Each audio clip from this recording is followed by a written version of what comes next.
Good morning, good afternoon, good evening, everybody. My name is Serdar Yilmaz, and together with Jamie Boex, I lead the Public Sector Alliance.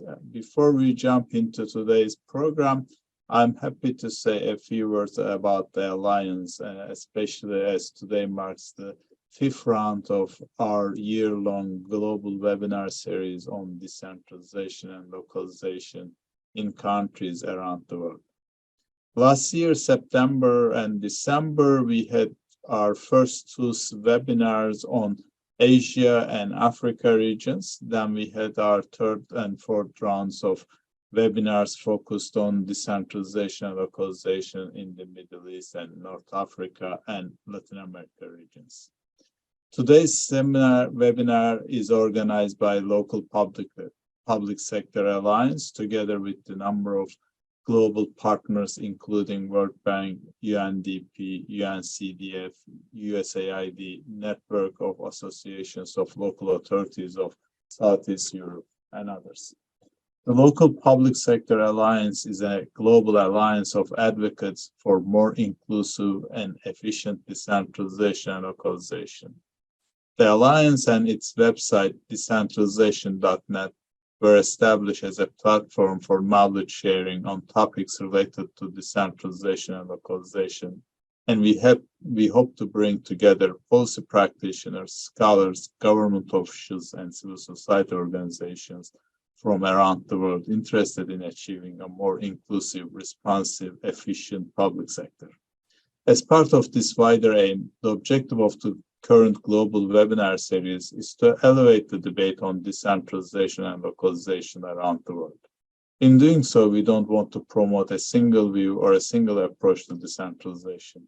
Instead, we understand decentralization and localization as a means to an end, for instance, better services or more inclusive society, not a goal in itself.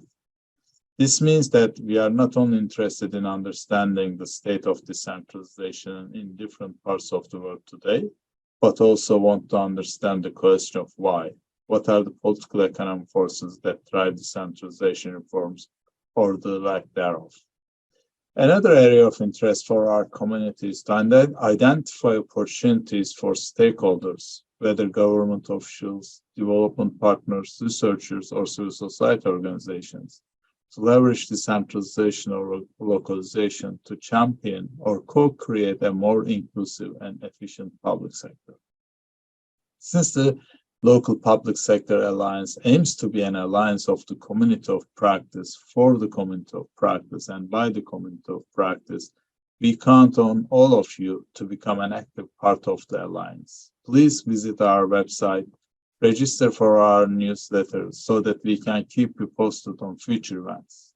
Also, please contribute to our website by sharing a blog about decentralization and local governance in your countries or research on a related topic. In any case, we very much appreciate everyone joining us today. On behalf of the Local Public Sector Alliance, I would like to thank today's moderator and panelists for their willingness to be part of today's webinar. With that, I'm going to pass the session to our moderator, Mediha R. She will be making housekeeping announcements, including interpretation. Thank you. No, thank you very much. Thanks a lot. Good to see all of you. Good morning, good afternoon, depending on where you are. As Serdar already mentioned, my name is Mediha Ar. I'm based in Vienna, working as governance focal point for the World Bank. Today, I'm pleased to welcome you all to our session, the third webinar on decentralization in Europe and Central Asia. Sorry, I'm having a little bit of difficulty in my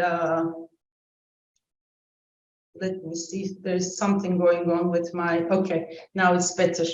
As I mentioned, I'm pleased to welcome you to our third webinar on decentralization in Europe and Central Asia. Today's webinar, we aim to provide an overview of the service delivery and crisis management at the local level.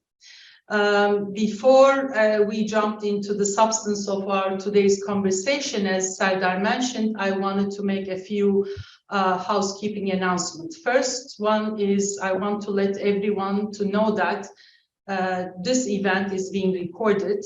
Video highlights from the webinar series will be made available in a few days on the Alliance website, which is decentralization.net. It should be also, I would like to also highlight and note that all the presenters and panelists are speaking on their personal capacity. That's, I think, important to highlight and note it.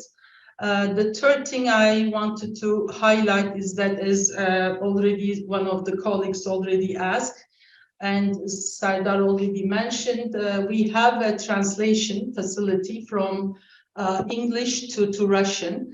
And for those who want to use it, on the bottom of your screen, there is a globe which says interpretation. If you click that one, you should be able to see the different options, whether it's the original language or the translation. If you need any support, you can actually reach out to one of my colleagues through chat. I'm sure they would be happy to help you. The last thing I would like to highlight is we have a lot of exciting content to cover over the next 90 minutes. In order to use our time quite efficiently as possible, I will ask each speaker to make their first intervention, not more than 15 minutes. And then we will use the remaining 30 minutes for the Q&A session. There is also, since we're using Zoom, there is also the question and answer feature to submit your questions through the chat box. So we would really appreciate throughout the session, if you have any question, use the chat box so that we can actually respond to them during the Q&A session. So as Serdar already mentioned, during the COVID pandemic, and you have all, I'm sure you have all been witnessing this, local governments throughout the Europe and Central Asia region faced numerous challenges in terms of responding to emergencies. Initially, the emergency started as a health crisis, but then followed with the war in Ukraine, turned into an economic recession with severe and long-standing consequences.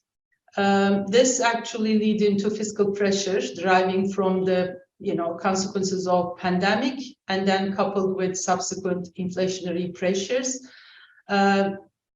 That is actually what local governments today faces significant challenges in providing basic local services.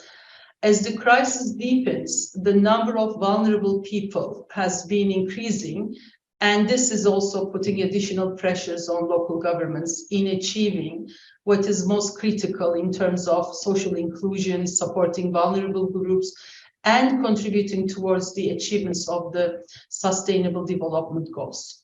We are hoping that this session will discuss some of those critical challenges that the local administration has been facing in terms of delivering social services during the crisis. So today we have 4 distinguished presenters or speakers with us.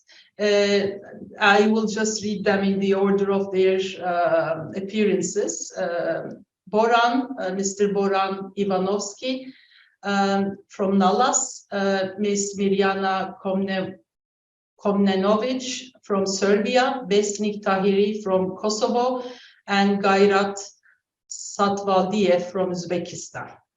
Now, without further ado, let me pass the floor to Boran Ivanovsky, who will make today's opening presentation that will give us a broader overview on the local public services in Southeastern Europe based on the recent analysis of NALAS. A couple of quick words about Mr. Ivanovsky.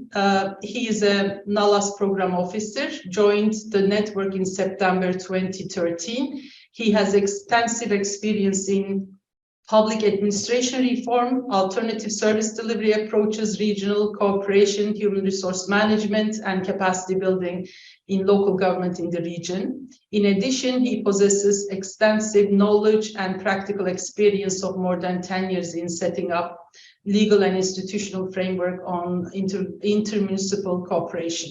Mr. Ivanovsky holds a master's degree in human resource management from University of Skopje. With that, let me give the floor to him. The floor is yours, Bora. Thank you very much.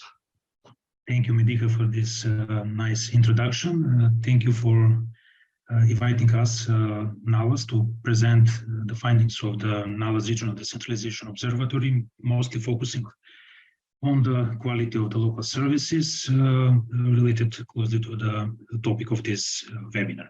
So I'll immediately start with the presentation. A few words about NALAS for those who are not knowledgeable about our organization. So NALAS is a network of association of local authorities of Southeast Europe, and we get together 14 associations of local authorities from the region of Southeast Europe that are elected who are representing around 7,000 local authorities elected by 80 million citizens.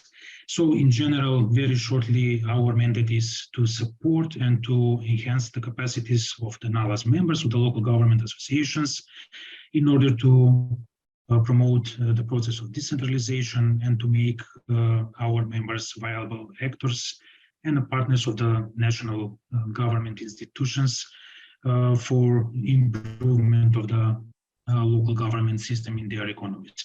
So besides the promotion of the decentralization, we also work on the process of EU integration of the economies that are on the way accessing the EU. So having in mind all these capacities that we have, 14 local government associations, but also indirectly representing around 7,000 municipalities from the region, we are in a very unique position to generate, to collect and to disseminate the knowledge, but not only the knowledge, we are also in a position to collect the data and to prepare different kind of reports at the national level for our associations, for the member associations, but also at the regional level in order to improve the peer-to-peer exchange and to learn from each other. To strengthen not benchmarking, but bench learning, to learn from the good practices and good experiences in the region. So in this regard, we have in place different monitoring tools. The first one is the fiscal decentralization indicators with the baseline since 2006. This year will be published the 10th version of this report. Then we also have a benchmarking on solid waste management with a baseline from 2014.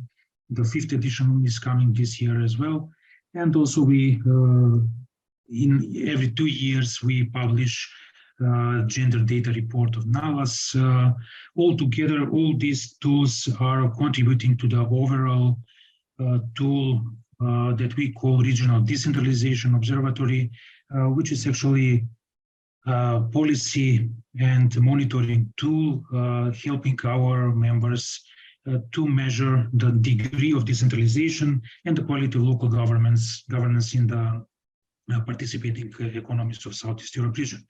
This tool is constructed but also monitored by our members across the 12 economies of the Southeast Europe region. And more closely to this Regional Decentralization Observatory, this is the tool that is composed of 4 dimensions, 17 indices, 9 sub-indices, and 99 indicators, who are providing data for measuring the decentralization index as an overall index, as a composite index of this tool. Out of these 99 indicators, 34 are quantitative and 2/3 or 65 are qualitative indicators.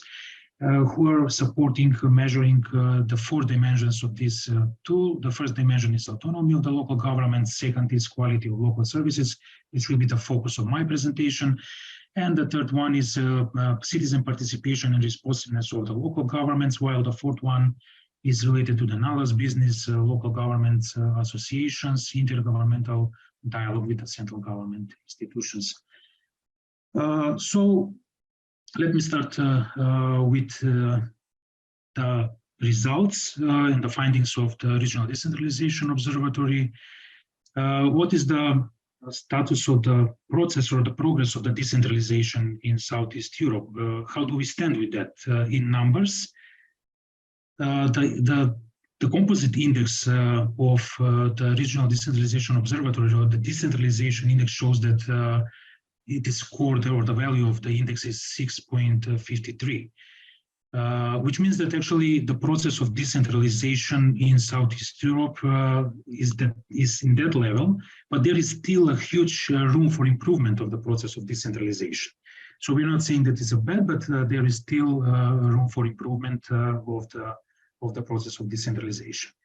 And here I mentioned that there are 4 dimensions that against which we are making scoring the decentralization progress in the region. As you can see on this chart, on the upper half of the circle, there is the autonomy of the local governments and the local governments association involvement in the policy dialogue, which are scored with a higher scores, 7.5, around 7.5, 7.4. While on the second half, on the lower half of this chart, you can see that the quality of the local services and the citizen participation responsiveness are scored even below the average score of 6.53. So there is actually something or the intervention that should be taken in order the progress in the process of decentralization to be improved. Very shortly, talking about the autonomy of the local governments, we can see from this chart that the legal setup and the policy and administrative autonomy of the local governments are well set, I would say, and there is a high score for these 2 indicators, while the fiscal and the financial autonomy of the local governments is scored with the lowest value here within this chart. So as a conclusion, there are good conditions or preconditions, while there is still a question whether do we have sufficient fiscal resources for supporting the process of decentralization in the region. And by that, having in mind that there is no enough financial resources, many of the local governments in this region remain underfunded. They do not receive a fair share of the overall fiscal pie that should be provided by the central government institutions, but also from their own resources. In overall, there is a stagnation in local government finance reforms, and which strongly jeopardize the local government's capabilities and capabilities to provide quality services to the citizens. And having in mind the current situation, we have this multidimensional crisis we're facing with the economic crisis, energy crisis, the capabilities of the local governments are even more decreased. So talking about the vulnerable groups, I mean, this is even more important in this situation, in this crisis, the needs of these people to be recognized and to be properly met. So going to the quality of the local services as a second dimension of our Regional Decentralization Observatory, which is a focus of my presentation, I will provide some information about these 5 indices: the communal services, local economic development, social affairs, resilience, and smart cities. As you can see, this dimension is composed of 5 indices, 9 sub-indices, and 45 indicators, which means half of the indicators of the RDO are concentrated here to provide data for quality of the local services, and by that it makes this dimension pretty much complex. Looking at the chart, it is obvious that the smart city concept is the valued with the lowest score, and then the communal services, while the local economic developments, social affairs, and resilience are more or less on the same scale. When it comes to the local economic development, there is 4 abilities of the local governments to ensure adequate share of the public capital investments. So there is a need for more developmental budgets to be in place by the local governments.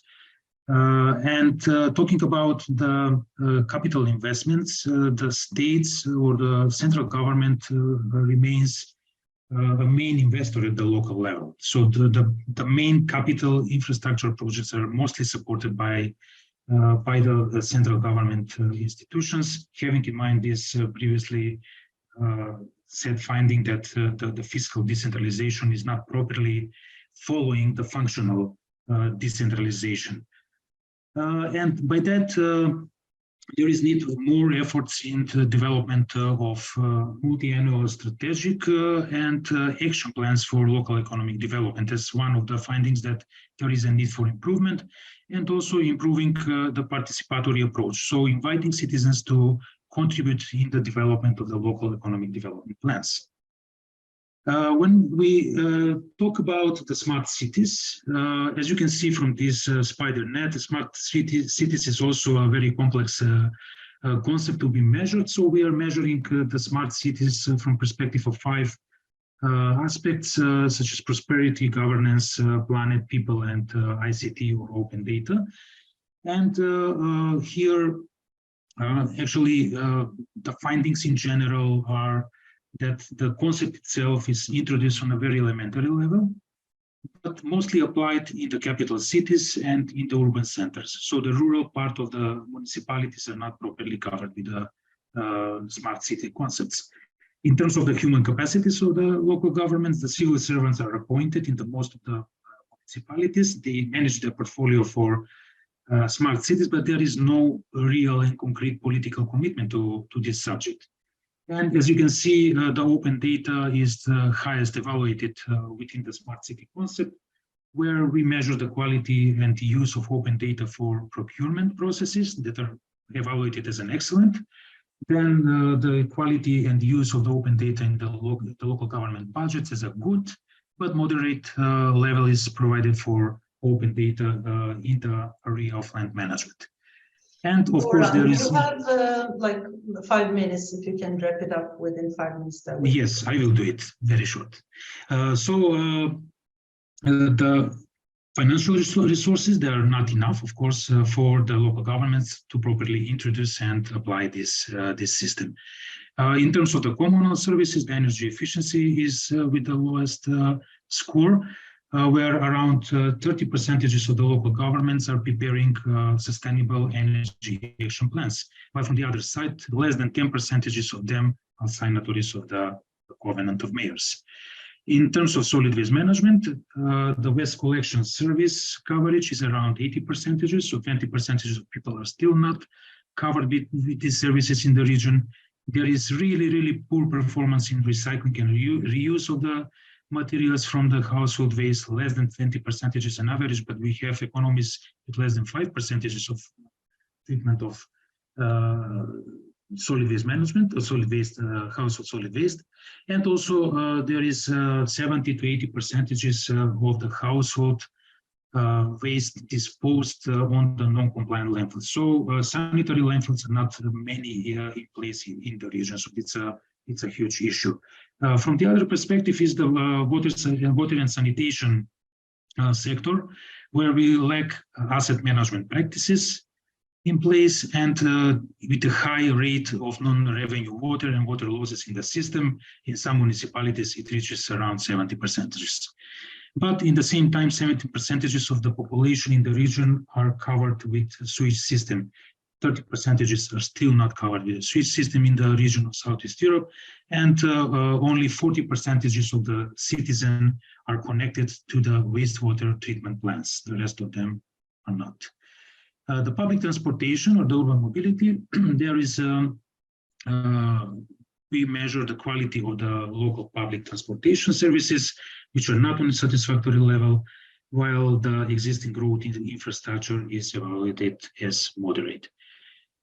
As a regional trend, there is a regionalization of services, meaning that the municipalities, through the different intermunicipal cooperation arrangements, are trying to deliver services to the citizens. And there is a huge need for capital infrastructure investment in the area of waste and water wastewater sanitation system, solid waste management, and energy efficiency.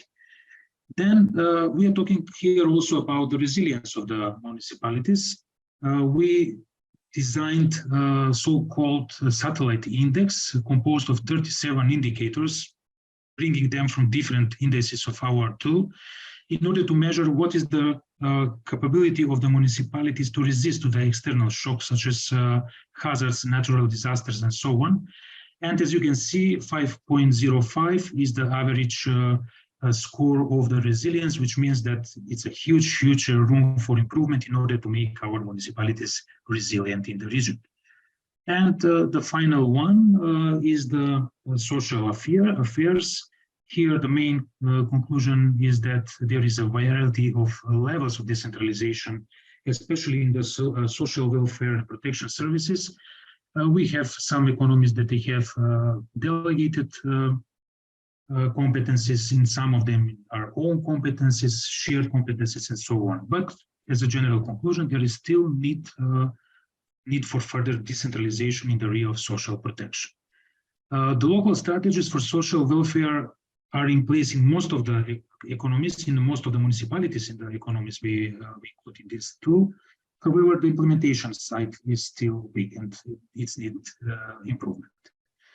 The social services, unfortunately, are neither well targeted nor needs-based due to the absence of adequate system for data collection, and therefore now, as with our members in the Western Balkans, predominantly we are working on development of LNOB methodologies for social mapping, for identification of the disadvantaged people, their needs, and to identify the furthest left behind people and the measures how to meet their needs and rights. And here I would also like to give information about the level of preparation in the area of social policy and employment that is coming as an information from progress reports that the European Commission is producing every year for the economies of the Western Balkans plus Turkey. We are not measuring that level, but it's interesting to mention that based on the findings of the European Commission in this area of social policy and employment, some of the economies in a very early stage of preparation. Some of them are in some level of preparation, as they say in the reports, and few of them are moderately prepared to respond to the social policy and employment in this regard. So this would be my input. Thank you for your attention. So I would be more than happy to respond to the questions, if any. Thank you very much. No, thank you very much, Boran. I think this was an extremely useful introduction. Personally, I'm one of the users of NALAS database. Whenever I worked so far in 3 countries in the region, I use the databases that you have been actually sharing with us. I think one of the key takeaway, at least from my side, for our discussion is, we are now talking about the challenges that the local administration already faces without even the crisis. So the existing or the baseline was not even like a fully creating an environment that local administration was moving ahead without any problems. Now with the crisis, we are seeing, or ahead of us, even deepening. This is becoming more and more creating more additional problems for the local administration. And one thing you highlighted, we started talking about resilient, smart, and social local administration for the economic development. So in order to achieve that, what type of tools we can actually give it to them. So I think with that, I would like to move to our second presenter. Now, I think after this overview, we would like to move into the country examples. And our first country example is from Serbia. I would like to give the floor to Ms. Mirjana Komnenovic. She will share, as I mentioned, Serbia experience on the role of the local governments in improvement of social inclusion. I think that's one of the critical objective for the local administration, especially during the crisis. Ms. Komnenovic is head of Department for Social and Healthcare at Standing Conference of Towns and Municipalities. She holds a master's degree in political science and social policy. She also brings an extensive experience in social protection field, including planning, drafting, modeling of local legislations, as well as hands-on work in local self-governments and relevant institutions. She has been also organizing and delivering various training events on this agenda. So let me give the floor to Mirjana. Floor is yours, Mirjana. Thanks so much. Good day, everyone. First, I would like to thank the organizers for this invitation to the webinar and welcome everyone on behalf of the management and professional service of the Standing Conference. Standing Conference represents the interests of towns and municipalities and city municipalities, and we are lobbying for adoption of regulations and strategic documents that suit their needs. Local governments can count on quality services provided to them through training, consultations, and advisory support. When it comes to the international level, we pay special attention to representing the interests of local authorities in the negotiations for EU membership and in an effort to adequately present their opportunities and needs in this process. Within the Standing Conference, there are 8 line committees, permanent working bodies.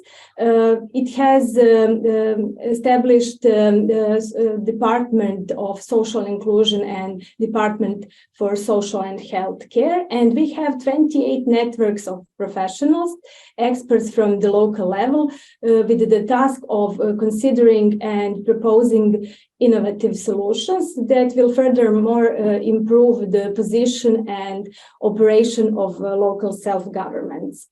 Network for Social Protection is a working body of the Standing Conference established for continuous monitoring of the application of the regulations, a mutual exchange of knowledge and experiences of professionals in local governments, dealing with the topic in the field of social and child protection, social inclusion, and with special emphasis on community social services under the jurisdiction of the local level.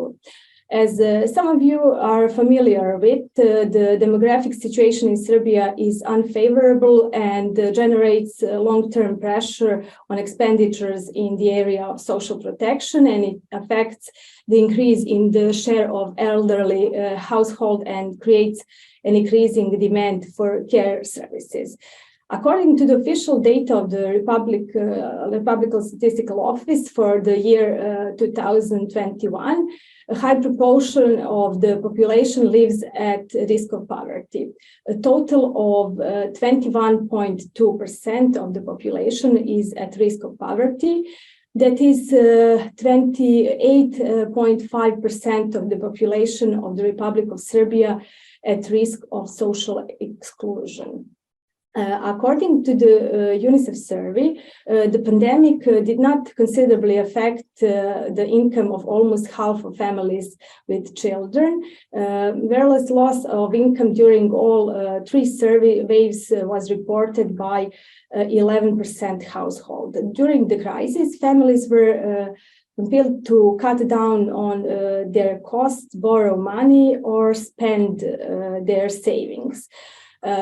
Fundamental values of the constitutional order of the Republic of Serbia are the fundamental freedoms and rights, as well as humanism, social justice, and solidarity. Local self-governments is also one of the fundamental values of the constitutional order of the country, and according to the law on local self-government, municipalities have jurisdiction in the field of social and child protection, and they are obliged to take care of meeting the needs of citizens in the field of social and child protection.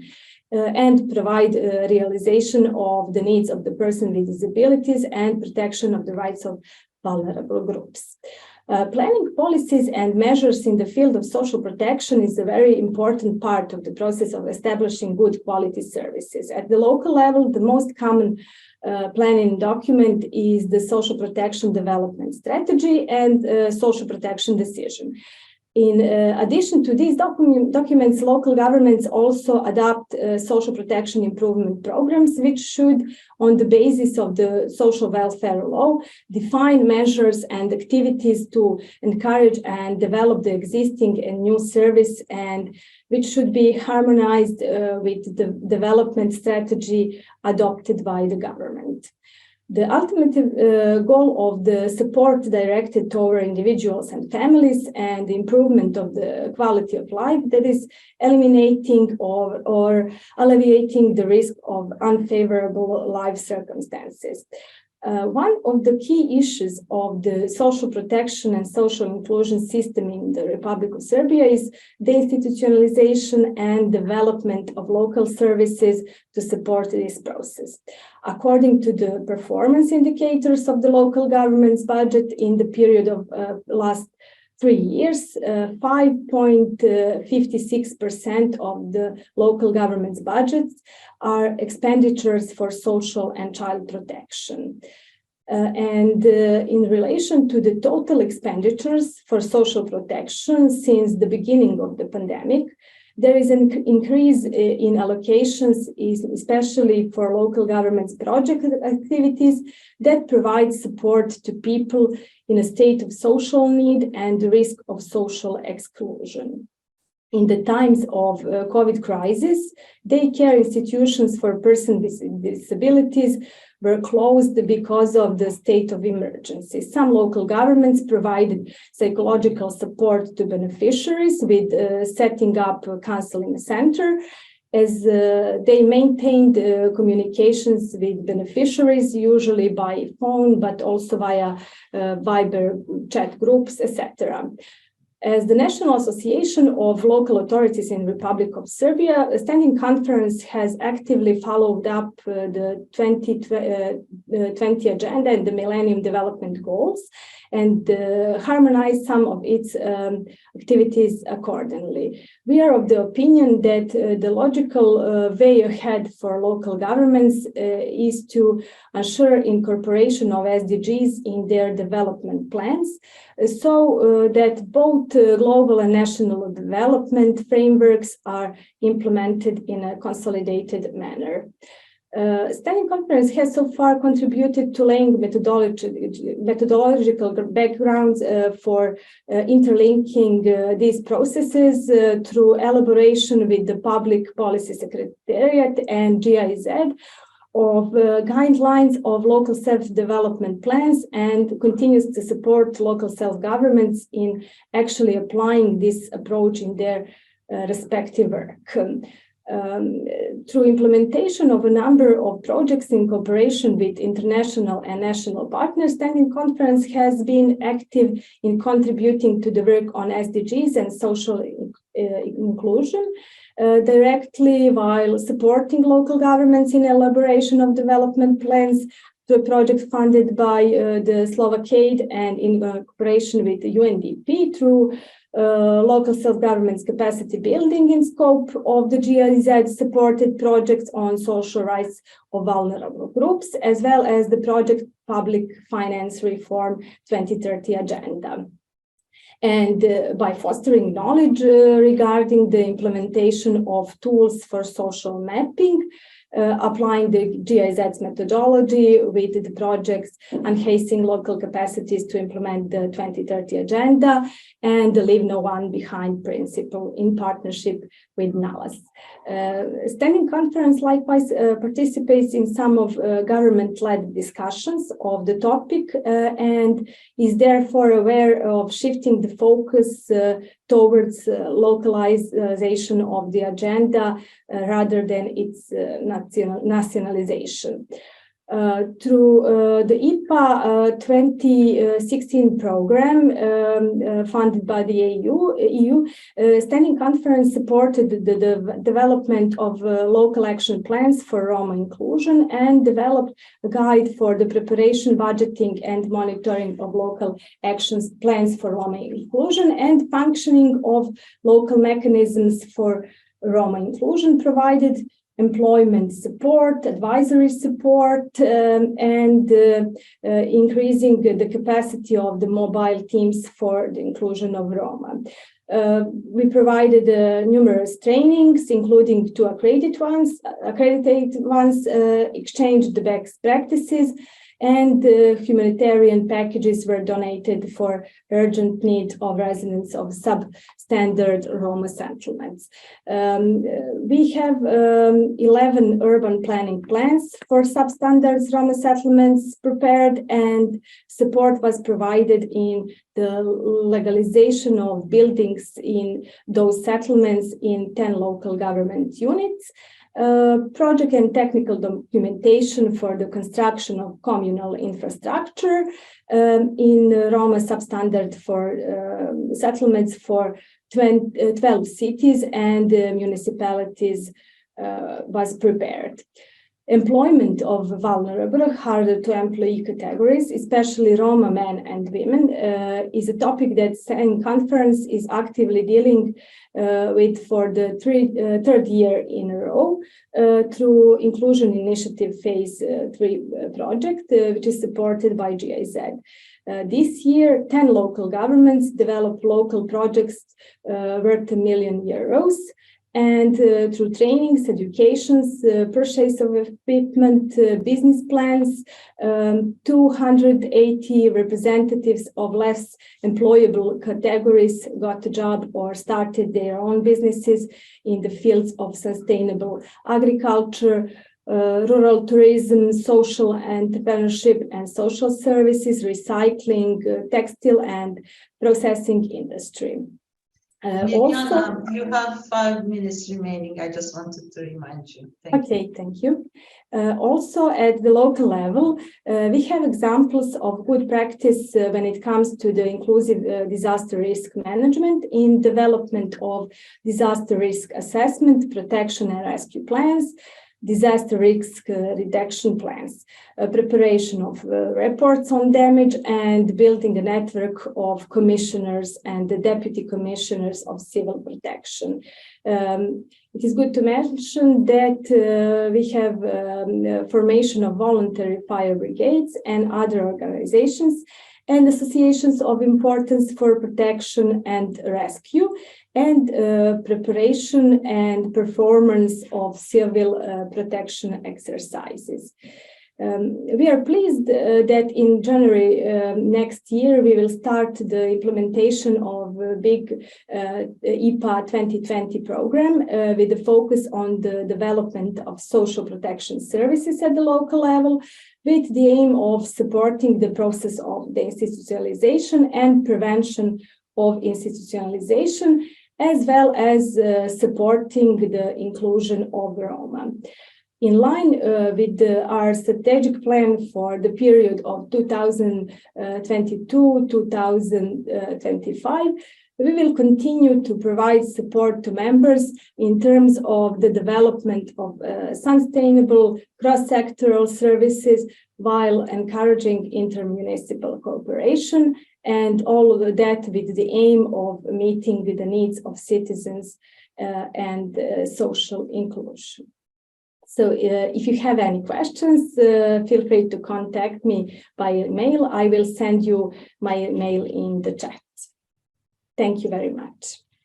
Thank you, Mirjana. I think personally, I am quite pleased to hear that we started actually discussing localization of SDGs, because, you know, up until recently, Sustainable Development Goals was seen as if this is the only responsibility for the central government. However, as you mentioned, without understanding, what's happening at the local level and without support of the local government, this is really difficult to move ahead and achieve the objectives. However, of course, one thing maybe we can discuss in the next round, I've been hearing a lot about the additional need that the local government has been facing, and majority of the financing support and the tools have been provided through the donors. How sustainable it is, that's, I think, one of the core questions that I have in mind.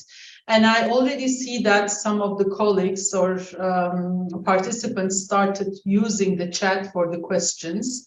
At least so far we received one. I would appreciate if you have any question, please don't be hesitant and don't be shy.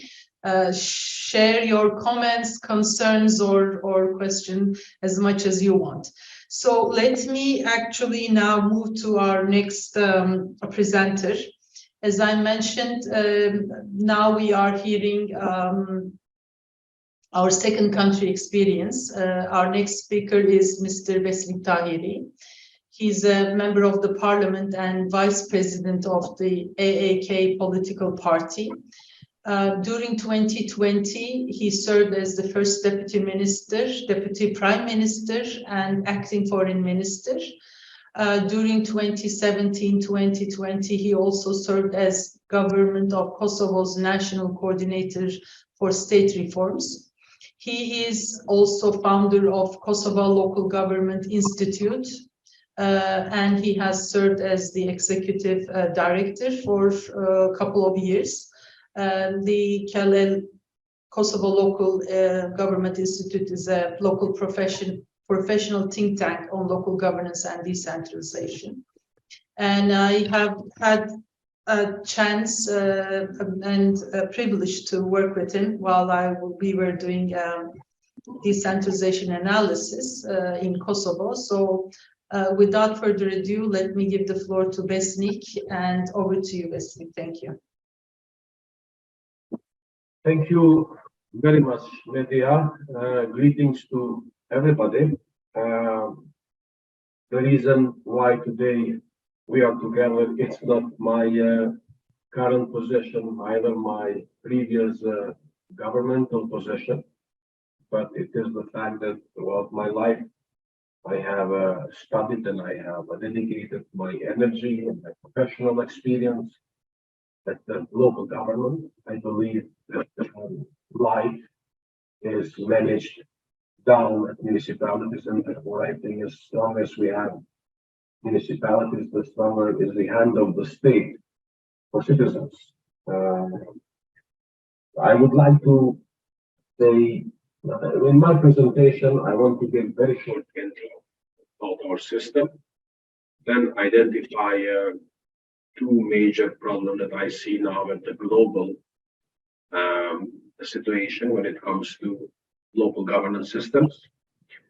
And then I have 3 points, 3 issues, 3 challenges, and then I suggest some recommendations that might be useful also for the World Bank for this discussion, but also for the country that we talk. As you know, Republic of Kosovo is has around 2 million people. It has 38 municipalities, and the decentralization concept with high devolution of power and authorities at 38 municipalities was introduced in 2008 with the new constitution and with the declaration of independence. Now, what I can tell you is that this high devolution was looked very sympathetically from the European Union, from the international community. It came mainly as political settlement, but it was also a huge responsibility for municipalities and huge burden. I remember I wrote an article in 2010.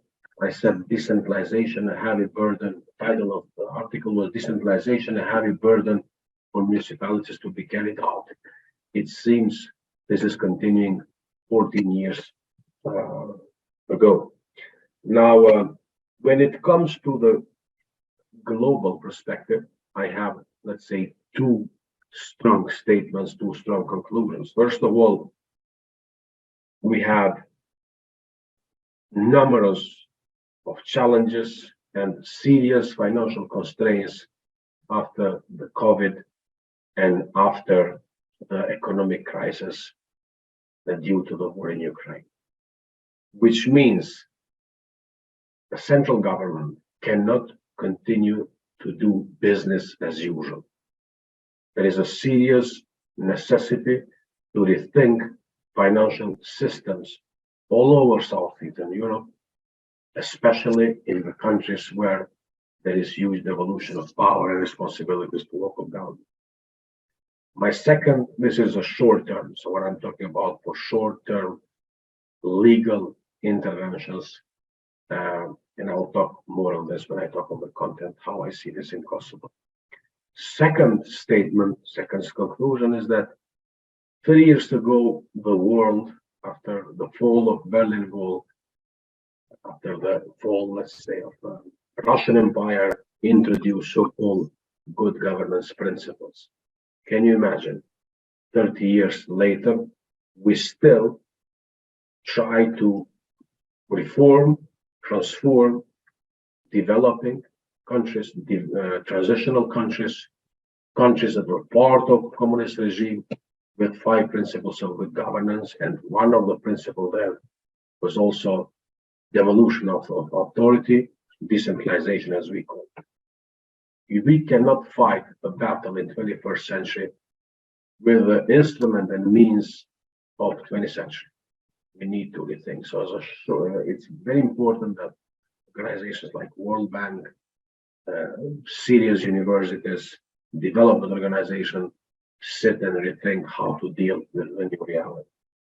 Now let me come back to my presentation. As I said, my presentation is post-COVID and post-economic crisis. How is the situation in local government? I want to address 3 points, basically in 3 pillars. The first is related to the vital services that our municipalities in Kosovo, they deliver to citizens. We have, as media knows, 2 major block grants: the grant education, primary education health grant, and primary healthcare.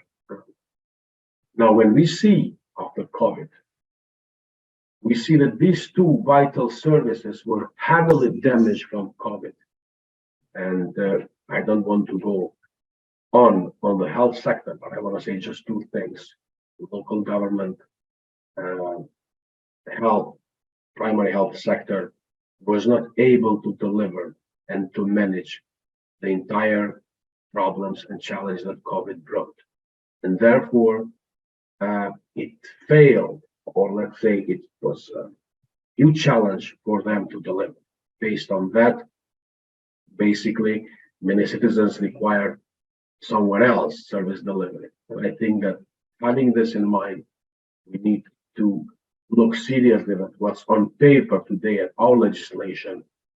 It is not covered with capacities, not only financial, but also with migration, with movement of doctors, medical staff. We need to rethink how to treat, especially small municipalities, with this big challenge.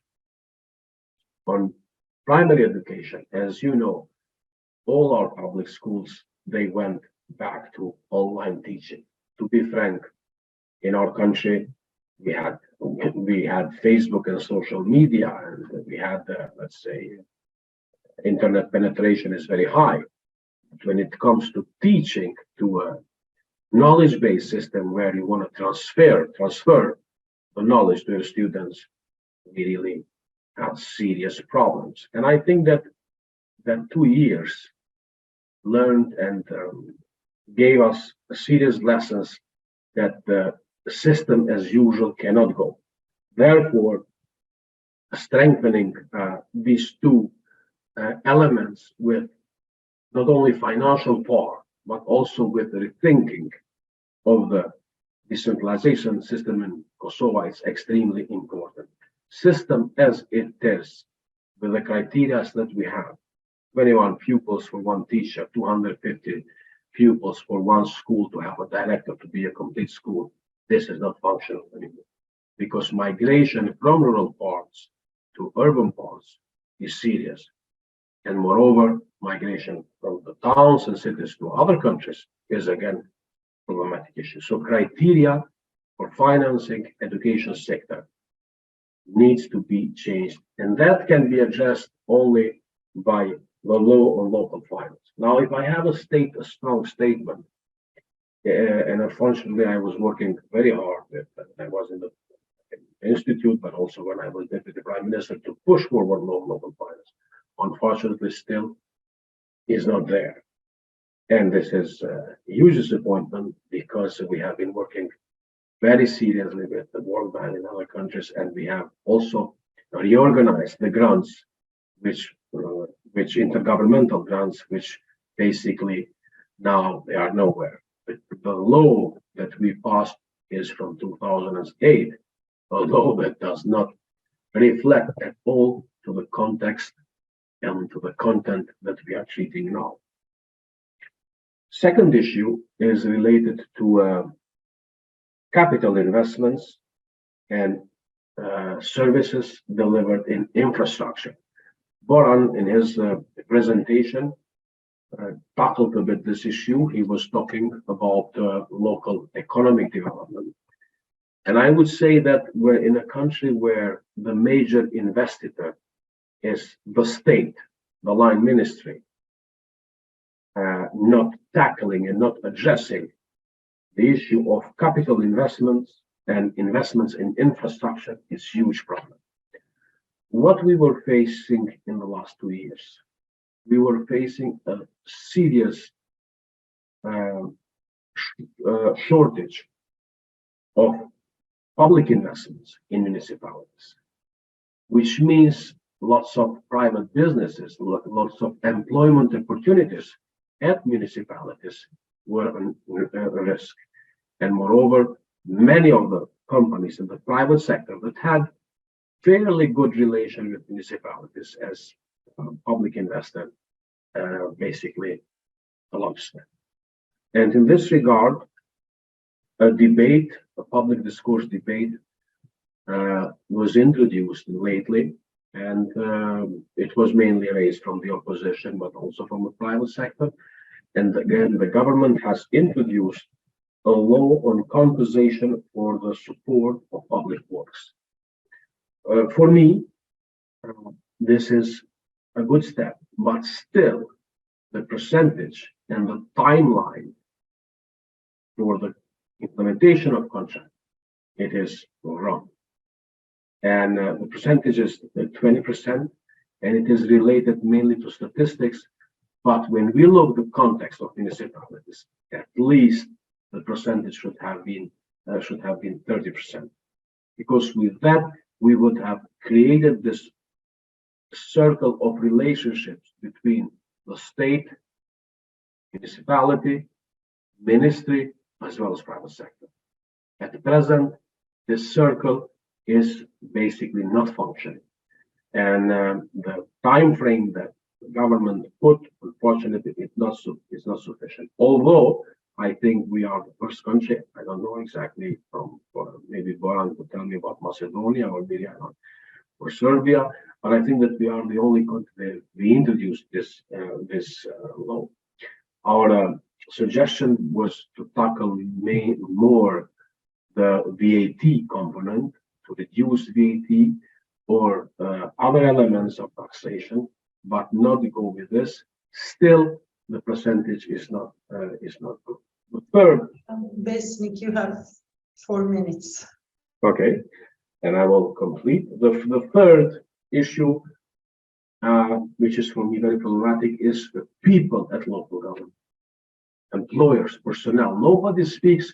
Everybody wants services from municipalities. Everybody has full mouth of decentralization. Everybody wants a service delivery. But what is the position of people, of personnel, of staff, of public servants there?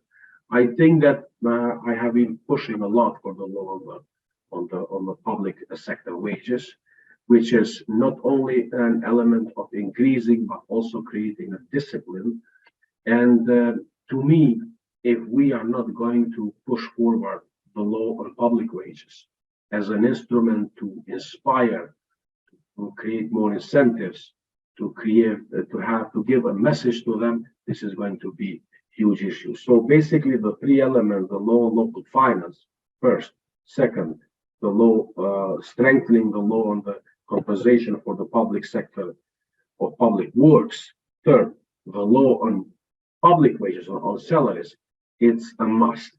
And with this, I'm going to conclude. I think that unfortunately, we are going in the circle of the practitioners, the academicians, people that live and support local governance and decentralization system of governance is basically failing to address the real issue. And the real issue is the performance at local level, the performance at local government system, the performance at municipality. If we don't have this layer functional, basically the state is not functional. Thank you. Thank you very much, Mr. Tahiri. I think, you really touch upon very critical issues. I think let me start with the last one. While discussing the challenges, we cannot omit the performance of the local administration. But of course, the performance of the local administration, as you highlighted, depends on many issues and many existing tools and systems. One thing that I would like to really underline, and maybe this is something that it goes beyond the session, is can we really think about business and as usual after the COVID? I think this is one of the key highlights from Mr. Tahiri's presentation.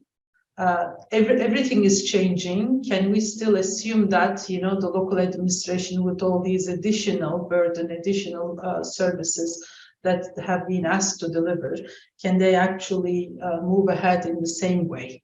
I think this is something that maybe we can all think about. What are the things that needs to change in order them to address the existing social or existing services in a proper manner. So I can talk a lot, but this is not my role today. So let me actually now introduce our last but not least speaker. In a minute, I would like to give the floor to Mr. Gayrat Satvaldiyev. Mr. Satvaldiyev is the program coordinator at joint project of UNDP, EU, and Ministry of Justice of Republic of Uzbekistan. And he will be talking about the relevant project, improved public service delivery and enhanced governance in rural Uzbekistan. He has a solid experience both in public sector, international projects, as well as private sector.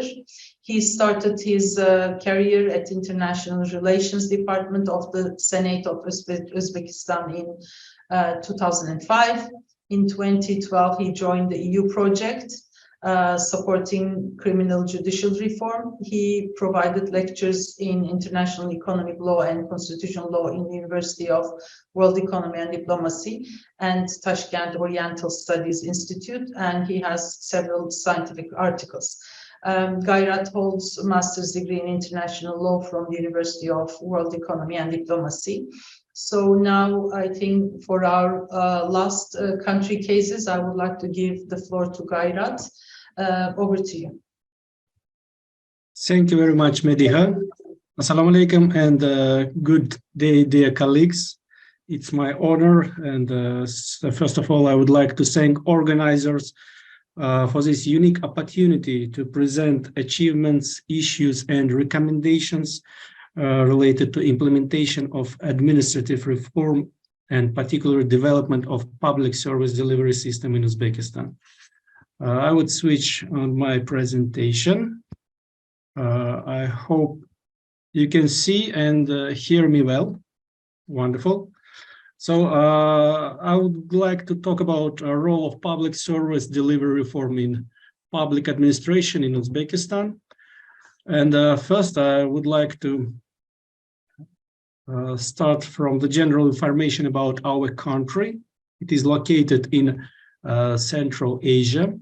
between two major rivers, Amudarya and Sirdarya. It covers the area of around 450,000 kilometers with population over 35 million people. We are neighboring with Kazakhstan, Kyrgyzstan, Tajikistan, and Turkmenistan, and at the south with Afghanistan. The Republic of Uzbekistan is a presidential constitutional republic. We have a head of the state, the president, executive power, and legislative power, consisting of two chambers. So in 2022, at the beginning of the year, we have developed a new Uzbekistan development strategy for 4 years. On the screen, you can see quite complex, but I think informative information on our main goals and targets, which is provided for the implementation of the noble idea that reforms are primary for the people. So also we have developed the document which consists of 7 priority areas. You can see all them on the screen. I would like to stop by the first direction of the strategy. It's a building people's state by ensuring the interest of the individual and further development of a free civil society. The most conspicuous aspect is the creation of a system of appealing to all state bodies from local communities and the provision of public services, social services directly in the communities. We call them in Uzbekistan mahalla. The goal of the first priority for the next 5 years is to increase the share of electronic government services from the current 30% up to 70%. The second direction involves the transformation of the principles of justice and rule of law into a fundamental and necessary condition for the development of the country. The importance of the phased decentralization of public administration was identified among the approved main directions and tasks of the administrative reform of public administration. We also have our concept of administrative reform, which was adopted earlier, and it has some key areas. You can see them all on the screen. The concept in general identifies 6 main directions of radical reform of the public administration system, from improving the institutional and organizational legal foundations of the activities of executive authority to the formation of an effective system of professional public service. Introduction of mechanisms to combat corruption. As you all know, you remember on March 2020, the World Health Organization announced the spread of the new coronavirus COVID-19. In March of 2020, enhanced procedures for preventing the spread of coronavirus has been introduced in Uzbekistan as well. In order to address arise challenges caused by difficult epidemiological conditions, public service delivery system has been also adapted to the situation and expanding the list of online services, especially information and reference, social support during the lockdown, employment assistance, and many others. Additional task for the development of e-government has been defined. However, to address the main challenges, it was agreed to develop the national strategy for the modernization and accelerated development of the public service delivery system. The document was prepared jointly with the contribution of UNDP and European Union, and it covers the main areas which you can see on the screen. And the main principle was that the citizen is in the center of attention in the provision of public services, so-called citizen-centric service. The goal of the strategy is to increase the range of public services that are easy to use, convenient, and transparent for individuals and legal entities. On the screen, you can see key indicators which are showing what are the main ideas of realization of the new strategy. So it shows the number of delivered public services. It's delivered to individuals by type. So currently already we have more than 50 million public services delivered to the population annually. So amount of services provided electronically and many other indicators. So you can see that digitalization also become one of the key priorities in ongoing reforms. They were aimed at the beginning of COVID to minimize physical contact and the human factor during the provision of public services. Several new convenient services were developed. It's an electronic licensing system where almost the most needed services were transferred to one unified portal. We had developed also its unified platform to address and appeal for any services. You can see that statistics and information is all transparent and available. Now I would like to sum up some achievements thanks to ongoing course on improving public administration's system. It was established a new approach on system of dialogue with people. It became easier to obtain licenses, services, and the following principles you can see on the screen were placed to the basis of all administrative reforms. Institutional framework on anti-corruption was enhanced. There was established special bodies and councils in each region and strengthened the system of anti-corruption examination of legal acts and their draft. Reforms of recent years allows us to talk about a new quality of relations between government bodies, business, and citizens. At the same time, I would like to outline several existing systematic problems that hinder the achievement of ultimate goal. The reforms carried out in last 5 years demonstrate that Uzbekistan is still trying to carefully implement administrative decentralization. In recent years, the powers of local authorities, especially governors, in Uzbekistan they called hakims, have significantly expanded. Currently, according to the legislation, they perform around 300 tasks and functions. 175 of them are not included in the main competence of hakims and duplicated the functions of other departments of regional departments of different ministries, agencies, committees. There is a lack of clear definition of responsibility among executive authorities. The declarative nature of tasks assigned to individual executive authorities. Ineffectiveness of current system of coordination and control over the activities of executive authorities. Excessive centralization of state functions, undevelopment of social and public-private partnership, which limits the participation of NGOs, low level of accountability, and lack of openness and lack of transparency in separate activities of executive authorities. The law of state power in localities is still being implemented in outdated version. So there is maintaining the practice of simultaneous leading of the governors, the heads of the representative and executive powers in the respective territory. In recent years, there has been a tendency towards an increase in the number of central administrative structures and their staff headcount. An excessive increase in the staff of both central and territorial government bodies can lead to excessive bureaucratization of issues, concentration of powers, complication of decision-making procedures. Now, let me stop to the last part of my presentation on recommendation path. So, holistic modernization of the government system, the development of adequate capacity of local authorities, and a tangible increase in their real accountability in decision-making is highly recommended. Functional analysis of the executive power system, optimizing the powers of state bodies, eliminating redundant and duplicative functions is needed. Standardization of provision of public services, simplification, transparency of administrative procedures.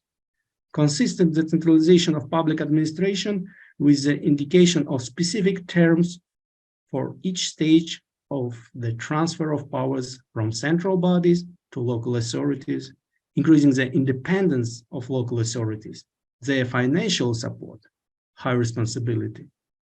Effective decentralization requires greater involvement of non-government organizations in the work of local authorities, the transfer of certain functions, and the involvement of NGOs and business, private sector to address pressing social economic issues in the field of protecting the rights of persons with disabilities, youth, supporting vulnerable groups of population. Time demands more focus on local governance and increased role of the representative bodies, the creation of the necessary regulatory and legal framework. Obviously, it is necessary to adopt the normative legal act in a new edition in accordance with the modern realities within the framework of cardinal transformation of the public administration system. It goes without saying that tackling these issues takes time, long-term commitment, and political will from central governments to implement decentralization reforms. In this case, as the practices of many countries of the world show that decentralization can bring such positive results as improving the quality and efficiency of the provision of public services at the local level, accelerated socio-economical development of territories, as well as active participation of local residents in decision-making. Thank you, colleagues. I would be ready with my pleasure to answer any questions that might arise. No, thank you very much. I think this, again, Gayrat, you provided a very nice overview of, what type of new tools we can put on the table in order to ensure continuity of the service delivery during the crisis, such as new GovTech solutions for the service delivery.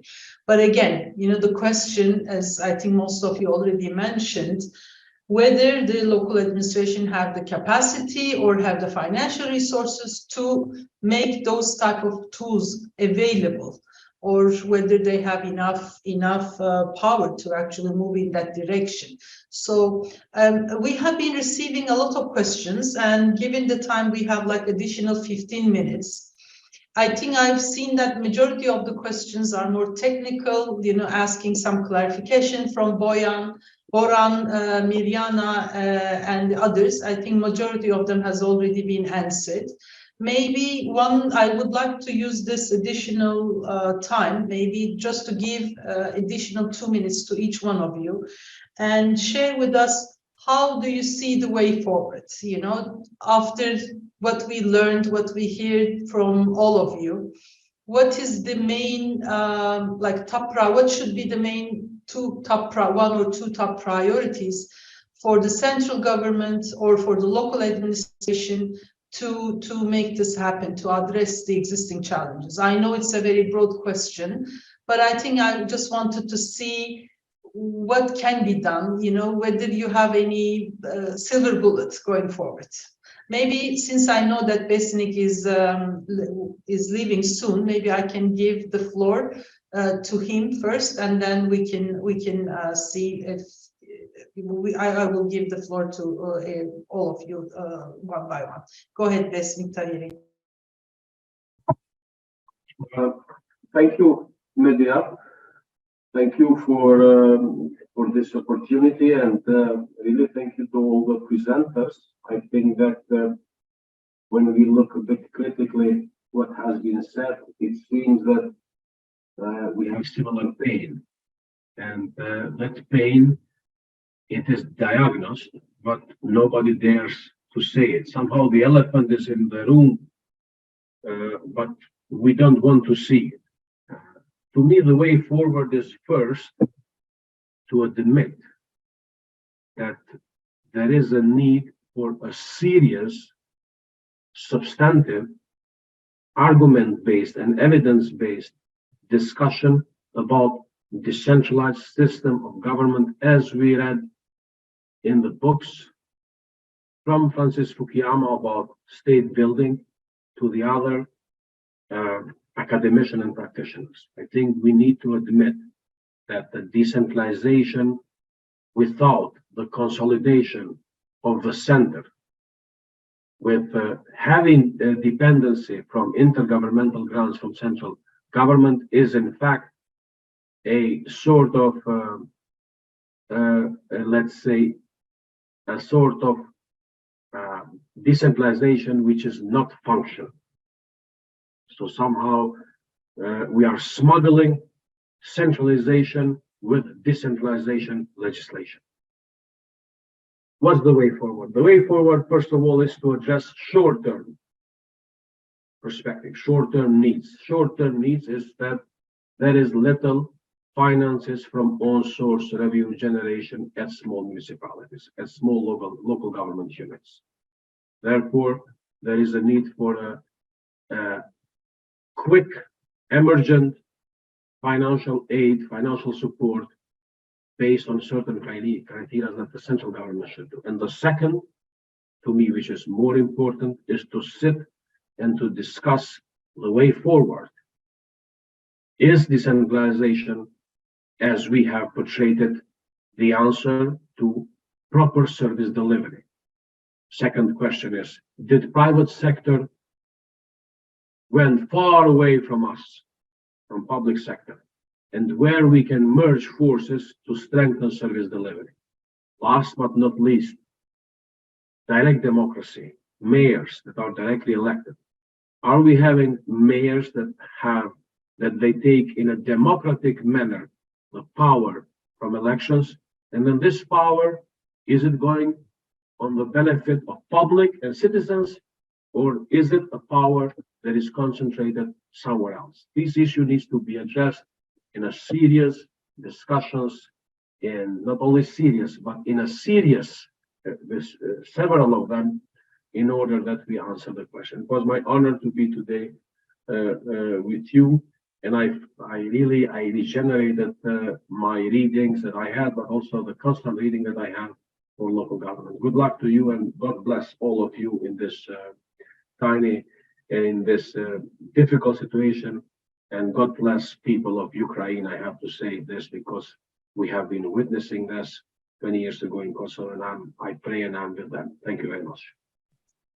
Thank you very much, Mr. Tahiri. I think you already highlighted a lot of, important agenda item for all of us. Let me give the floor to Mirjana and then Boran. If you can stick your second intervention within 1 or 2 minutes, I would really appreciate. Thank you.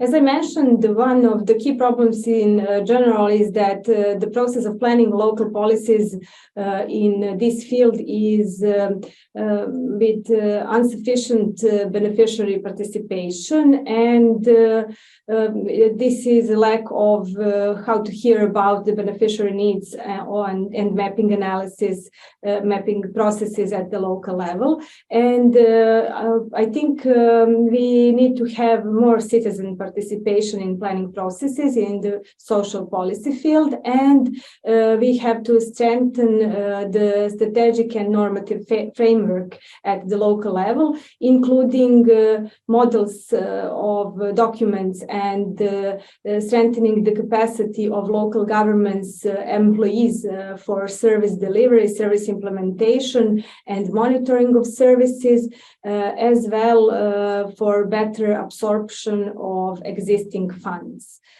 because that is crucial in our country. Thank you, Mirjana. Boran? What I would like to say here is actually that having in mind this current multidimensional crisis we face, or the municipalities face with, it is very important that disadvantaged people to be in the first plan of interventions of the local governments. I would like to share with you one information in one of the municipalities we did in the Western Balkans, where the social mapping showed that the respondents were actually disadvantaged families in that municipalities. They provided information that 80% of them had huge difficulties last winter to warm up their homes. So I can imagine what would happen this year when the price of the energy is increasing and the poverty as well, the level of poverty is increasing. So these disadvantaged people will be in a very difficult situation to cope with the food provision for their families, heat as well during the winter. So the local government should take into consideration, first of all, Mirjana mentioned this as well, the social mapping should be in place, people to be identified, their needs, and to make actions or the subsidies for so-called, for instance, social water, social waste, but social energy as well. I mean, people should be subsidized in this crisis with the funds coming from the local governments. And then the local governments will face very critical challenge to find these funds, because they have the own source revenues in general, in average in our region is around 30% of the total revenues in the municipalities.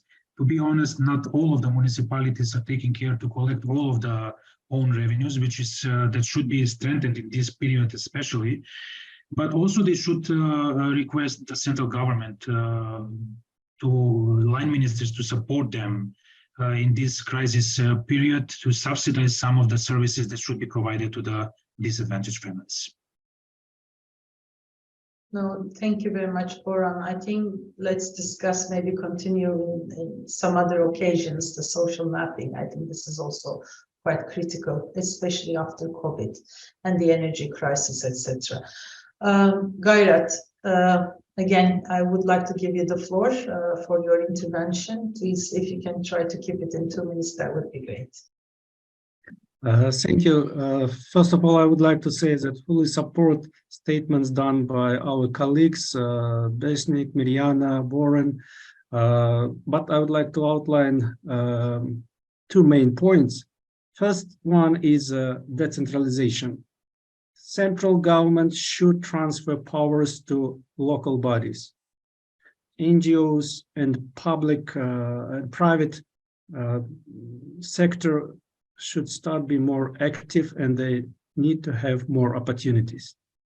And second, IT solutions, so digitalization to simplify procedures, bring services and to the end users, makes them more accessible and simplified.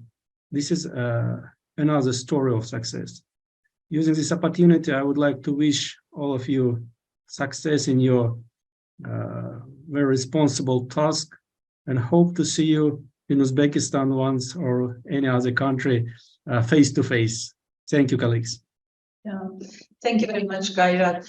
I do not want to, I don't think that I would be able to summarize what has already been discussed. This would be another 90 minutes event for sure. But I think just for us, maybe to at least from my side, a couple of takeaways.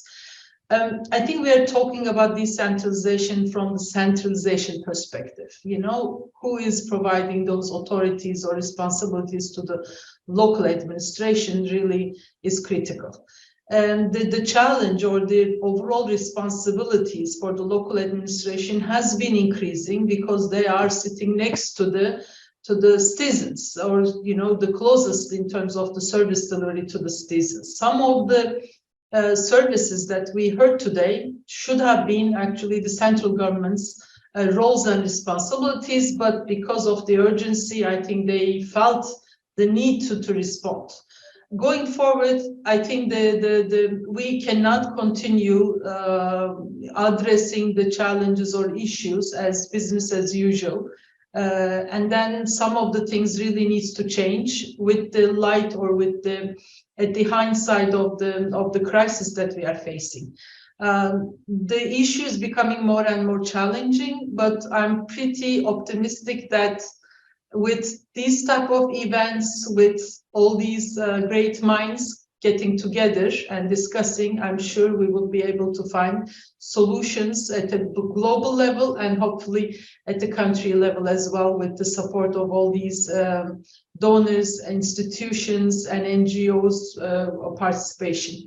Let me stop here. I don't know, Serdar, we have like additional 2 minutes if you want to close the session. Thank you very much, everyone. This has been an extremely useful.